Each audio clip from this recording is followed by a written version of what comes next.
رمضان وہ مہینہ ہے انزل فیہ القرآن، جس میں ہم نے قرآن کو نازل کیا۔ قرآن جس مہینے میں نازل کیا گیا وہ رمضان کا مہینہ ہے، اور اللہ پاک نے قرآن کو رمضان میں نازل کر کے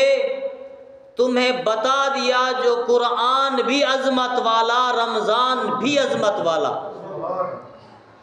اور قرآن کا رشتہ رمضان کے ساتھ جوڑ کے تمہیں بتا دیا کہ جب تم